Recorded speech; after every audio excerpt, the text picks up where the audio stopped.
Hello everyone, how you all? I hope you all are doing well.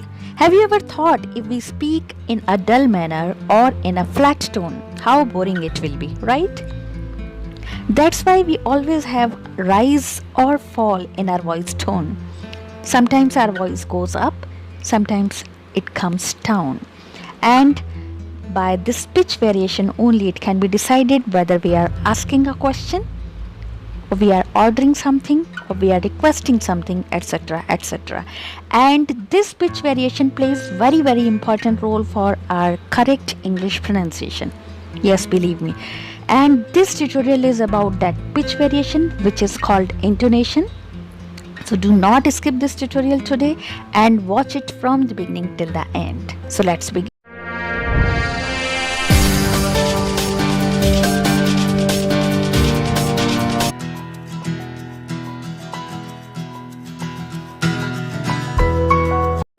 So first of all, I would like to ask you one important question, that is, do you know that incorrect pitch variation can misconvey the meaning of the sentence spoken by us?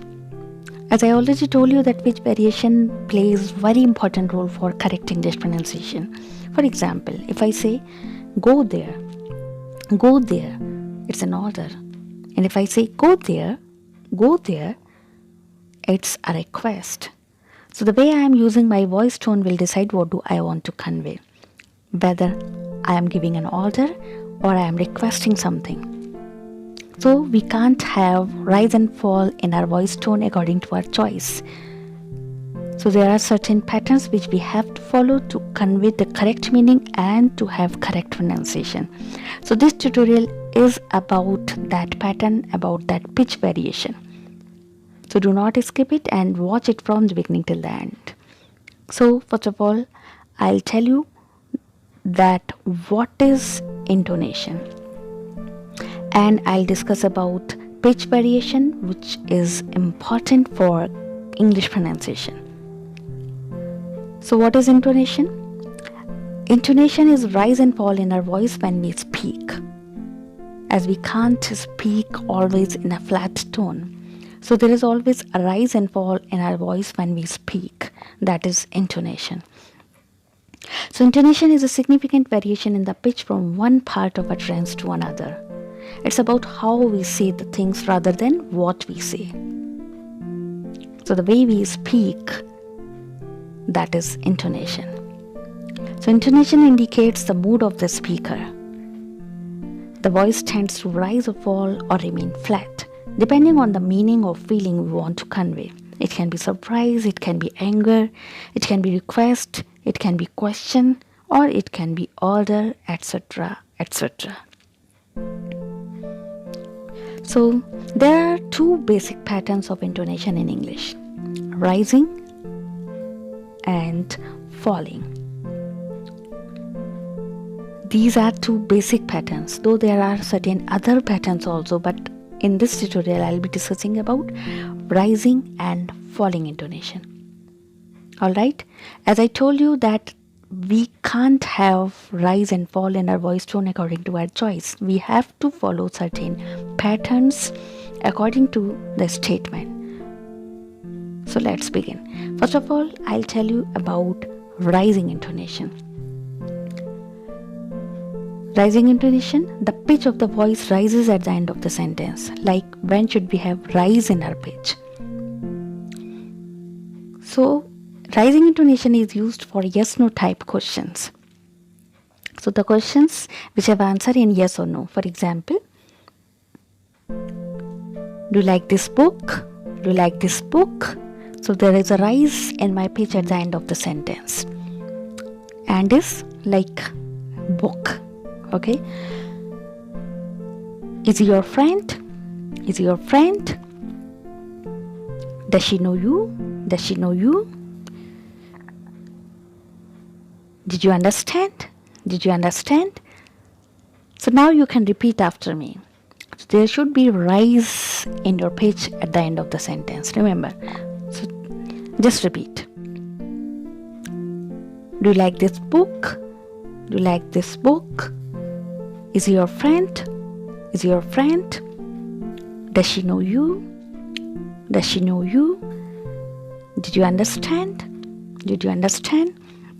So there is a rise in my pitch at the end of the sentence. So this is rising intonation. Alright? Now we'll discuss about falling intonation. The pitch of the voice falls at the end of the sentence, and it is used for statements, for commands, and for WH questions. So let's begin with the statements. For example, I'll sit in my room. I'll sit in my room. Nice to meet you. Nice to meet you. He wants this book.